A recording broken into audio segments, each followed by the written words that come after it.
आप सभी को हम अब तक कई सारी पर्सनालिटी से मिला चुके हैं। आज आपको मिलवाते हैं एडवोकेट प्रतीक माहेश्वरी से, जिन्होंने अपने पिता के नक्शे कदम पर चलकर एक नया आयाम हासिल किया है और एडवोकेट होने के साथ साथ समाज में भी ये काफ़ी सक्रिय हैं।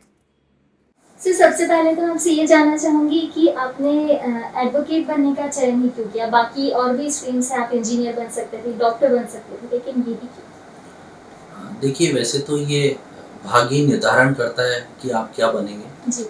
Man proposes God disposes. बस आपकी जो सोच होती है वो उस दिशा को बना लेती है कि आप क्या बनेंगे। एडवोकेट बनने का जहाँ तक सवाल है तो परिवार में पिता मेरे वकील हैं, वरिष्ठ वकील हैं। जी। उनको देखते हुए, उनके समाज से जुड़ाव को देखते हुए, विधि व्यवसाय को देखते हुए बचपन में ये मन में आया था कि क्या मैं भी अपने पिता जैसा बन सकता हूँ। हर कोई बच्चा यही चाहता है, यही चाहत मेरी भी थी। साथ साथ समय चलते हुए ये भी महसूस किया कि वकालत का एक जो प्रोफेशन है ये समाज से बहुत जुड़ा हुआ है, समाज के हर वर्गों को छूता है, समाज की काफ़ी ज़रूरतों को ध्यान में रखता है और न्याय प्रणाली जो है वो देश में सबसे उच्च स्तर पर कार्य करती है, क्योंकि कोई भी कानून कोई भी चीज़ जो है जब तक न्याय प्रणाली के ज़रिए पास नहीं होता है तब तक कोई भी व्यक्ति अपने अधिकार को प्राप्त नहीं कर सकता। तो वकालत का व्यवसाय जो है इन सब चीज़ों से मेल खाता है और एक बहुत नोबल प्रोफेशन है। इसलिए इस व्यवसाय का चयन किया और मैं बहुत खुश हूँ कि मैं इस व्यवसाय में मुझे कार्य करने का मौका भगवान की कृपा से प्राप्त हुआ। आप किस तरह के केसेस लड़ते हैं? मैडम जो भी व्यक्ति को न्याय की आवश्यकता होती है, जी। चाहे वो सिविल हो, क्रिमिनल हो, कॉन्स्टिट्यूशनल हो, रेवेन्यू मैटर्स हों, मैट्रिमोनियल मैटर्स हों जो आजकल बहुत चलते हैं, फैमिली मैटर्स हों, इस प्रकार के सभी प्रकार के मैटर्स मेरे पास में आते हैं। और जो भी व्यक्ति मेरे पास अपनी समस्या लेके आता है मैं कोशिश करता हूँ कि उसकी समस्या का निराकरण करने की कोशिश करूँ, अपना अच्छे से अच्छा विधिक प्रयास करूँ और मैं और मेरी टीम उसके लिए बहुत अच्छे से मेहनत करते हैं और व्यक्ति के जो भी समस्या होती है उसको अच्छे से न्यायालय के समक्ष रखने की कोशिश करते हैं। जी। सर ये देखने में आता है कि कोई भी केस चलते-चलते काफ़ी टाइम हो जाता है, लेकिन व्यक्ति को न्याय नहीं मिल पाता है, तो ये क्यों हो रहा है? देखिए न्याय एक कोई मजाक नहीं है, न्याय एक प्रणाली है, जी। एक मेथड, एक प्रोसेस है जो कानून में लिखा हुआ है। वो सब तरीके से एक एक स्टेप्स हैं। जब वो सारे स्टेप्स पूरे होते हैं तो वो जजमेंट की स्टेज पे आता है। जी। तो केस चलने में इसलिए समय होता है, उसके लिए बहुत सारी बार तो दोष हमें भी होता है। कई बार वकील लोग केस को बढ़वाते हैं, कई बार क्लाइंट केस को बढ़वाते हैं, कई बार न्यायालय व्यस्त होने के कारण केस बढ़ जाता है। तो ऐसा नहीं है, न्याय प्रणाली तो अपना बेहतर योगदान दे रही है और पूरी छन्नी यानी जो कहते हैं पूरी सारी स्टेप्स को फॉलो करके न्याय होता है। बहुत सारे केसेस हैं, कोई प्रायोरिटी सेट नहीं है उसमें, तो हर व्यक्ति एक आम व्यक्ति है कोर्ट के सामने और पूरी प्रोसेस जब पूरी कंप्लीट होती है तो केस जल्दी से निराकरण हो सकता है। और अभी अभी जो संशोधन आए हैं न्याय प्रणाली, जो सिविल प्रोसीजर कोड है, क्रिमिनल प्रोसीजर कोड है, विशेष न्यायालय स्थापित हैं, तो लगभग लगभग आज की तारीख में बहुत तेज़ी से प्रकरण चलते हैं, ट्रायल प्रोग्राम बनते ही फटाफट बयान हो जाते हैं।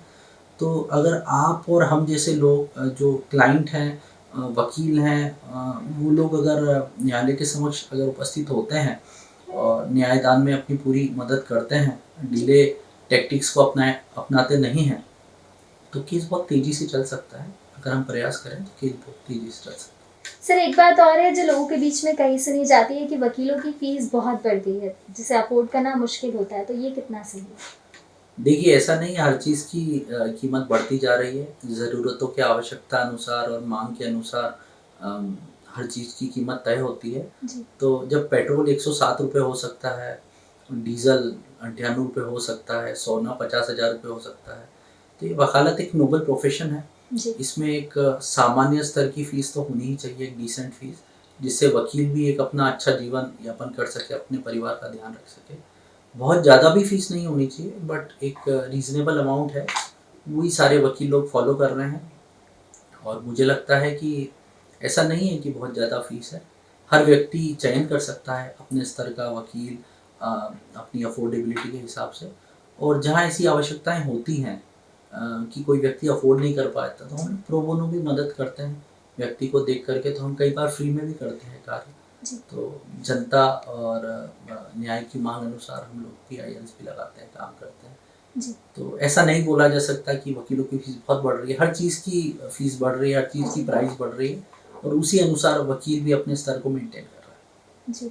सर, कोविड के वक़्त में आपने किस तरह से काम किया प्रोफ़ेशनली भी और सोशल तौर पर भी? अच्छा, बहुत अच्छा सवाल है आपका। कोविड के दौर एक अद्भुत दौर रहा, जी। जिसने काफ़ी चैलेंजेस खड़े करे। नहीं केवल वकीलों के प्रोफ़ेशन पर, हर किसी व्यक्ति के जीवन पे एक अमिट छाप छोड़ी है जी। कोविड ने। अब जहाँ तक सवाल है कि वकीलों ने कैसे काम किया, तो वकील जनरली कोर्ट में पाए जाते हैं। जी। इस बार कोविड के दौर में जब लॉकडाउन हुआ, तो कुछ समय तक तो सब व्यवस्थाएँ चरमराई हुई थी, सब कुछ बंद था। पर जैसे ही व्यवस्थाएँ थोड़ी सँभली और न्यायालयों ने अपने कार्य शुरू करा, अपनी जान को जोखिम में डाल के जज लोगों ने सुनना शुरू करा, वकील लोगों ने कार्य करना शुरू करा। शुरुआती दौर में अपने घरों से सारा कार्य वीडियो कॉन्फ्रेंसिंग के ज़रिए किया, जी। टेक्नोलॉजी को अपनाया, केस को घर पे बना करके उसे ऑनलाइन अपलोड करके इलेक्ट्रॉनिक माध्यम से वकीलों ने अपने कार्य को अंजाम दिया जी। और न्याय प्रणाली में हिस्सा लिया। उसी अनुसार जजों ने भी अपने घरों से काम किया। धीरे-धीरे जैसे ओपनिंग हुई कोर्टों की, तो मास्क लगा के वर्चुअल तरीके से भी कार्य किया, जी। फिज़िकल तरीके से भी कार्य किया। तो वकीलों की कार्य क्षमता मुझे ऐसा लगा कि कोविड में कम नहीं हुई, कोविड में ज़्यादा बढ़ी है। उन्होंने टेक्नोलॉजी को अपनाया, जो आज के युग में बहुत आवश्यक है। जी।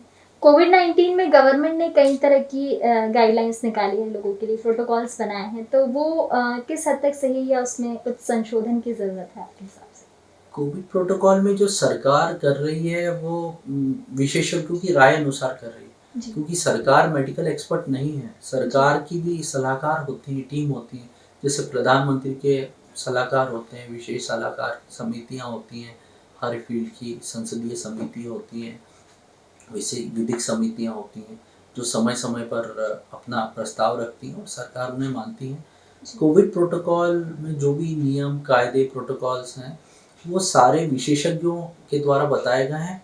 उनका पालन हमें भी करना चाहिए। सरकार तो बता ही रही है हमारी सुरक्षा के लिए, और हम अगर उन प्रोटोकॉल्स को मानें, यदि हम मास्क का इस्तेमाल करें जी। और यदि हम सैनिटाइज़र को यूज़ करें, तो मुझे नहीं लगता इसमें कोई परेशानी है। यदि ये हमारी जान को बचाता है, तो हमें वो सारे प्रोटोकॉल अपनाने चाहिए अपने खुद की सुरक्षा के लिए, हमसे जुड़े हुए लोगों की सुरक्षा के लिए और जी। समाज की सुरक्षा। जी। सर, अपराधों के ग्राफ की अगर हम बात करें तो वो दिन-ब-दिन बढ़ता हुआ देखा जा रहा है, तो क्या कर सकते हैं हम जिससे अपराधों में कमी लाई जा सके? देखिए, अपराध तो अपराध हर एक सिविल सोसाइटी में एक स्तर पे अपराध रहता ही है। जी। हमारे भारतीय सोसाइटी में और विश्व में ऊंच-नीच तो सभी दूर हैं। कुछ लोग अमीर हैं, कुछ लोग गरीब हैं, कुछ लोग मिडिल स्केल पे हैं। तो हम अपराध का दर बढ़ना, कहीं न कहीं आप अगर ये देखेंगे तो ये समस्या गरीबी से जुड़ी हुई हो सकती है, जी। परिस्थितियों से जुड़ी हो सकती है। कोई भी आदमी ये नहीं चाहेगा कि मैं चोरी करूँ अनलेस उसे पैसों की आवश्यकता हो, जी। या कुछ उसको विशेष आवश्यकता हो। कोई भी आदमी किसी को मारेगा नहीं अनलेस परिस्थितियाँ ऐसी निर्मित हो जाए कि उसके पास मारने के अलावा कोई ऑप्शन नहीं। ये सारी चीज़ें, हमारी जो आज की न्याय प्रणाली है, वो रिफॉर्मेटिव मेजर्स पे भी काम कर रही है।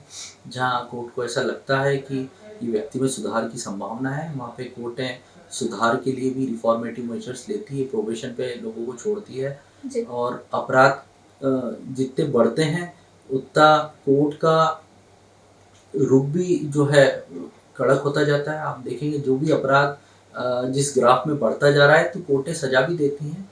एक समाज को एक संदेश भी देती हैं कि इन अपराधों में कमी होनी चाहिए, और उसके लिए स्ट्रिक्ट लॉज़ भी आते हैं उन चीज़ों को सँभालने के लिए। तो ये बढ़ना और घटना हमारे ऊपर निर्भर नहीं है, हमारी आत्मचिंतन का विषय है कि हम कैसे इसको कम कर सकते हैं। सरकार, न्यायालय और आप और हम सभी इसके प्रति काम कर रहे हैं जी और समाज में सुधार हो, अपराध कम हो, ये हम सभी का प्रयास होना चाहिए। जी समाज का आप एक बहुत अभिन्न अंग हैं। आप हर वर्ग से जुड़े होते हैं अपने प्रोफेशन की वजह से, तो आप हमारे युवाओं को क्या संदेश देंगे कि किस तरह समाज में बदलाव लाया जा सकता है? देखिए, समाज में बदलाव तो लाना एक बहुत बड़ी प्रक्रिया है और सबसे पहली जो प्रक्रिया में हमें अपनी सोच बदलनी होगी। यदि हमें बदलना है, समाज को बदलना है, तो हमें अपनी सोच बदलनी होगी। हमें छोटी सोच से निकल के एक बड़ी सोच पे जाना होगा। वसुधैव कुटुंबकम इस संदेश को हमें अपनाना होगा कि हम पूरे पृथ्वी को, पूरे विश्व को एक परिवार रूपी नज़रिए से देखें। ये मैसेज बहुत पुराना मैसेज है जी वसुधैव कुटुंबकम का। जैसे हम अपने परिवार में रहते हुए हर विशेष व्यक्ति का ध्यान रखते हैं, हमसे जुड़े हमारे हर रिश्तेदार का ध्यान, हमारे बच्चों का ध्यान, हमारे माता-पिता का ध्यान रखते हैं, वैसे हम पूरे विश्व को अगर अपना परिवार मान के चलें, तो वास्तव में हम अच्छी सेवाएँ दे सकते हैं समाज को। युवा वर्ग काफ़ी विशेष वर्ग है। मैं कई सारे युवा संगठनों से जुड़ा हुआ हूँ। राउंड टेबल इंडिया जी संगठन है, जो बहुत ही अच्छा कार्य कर रहा है व्यक्तित्व विकास में, समाज के उत्थान में, शिक्षा के स्तर को बढ़ाने में। फ्रीडम थ्रू एजुकेशन एक मूवमेंट चला रहा है।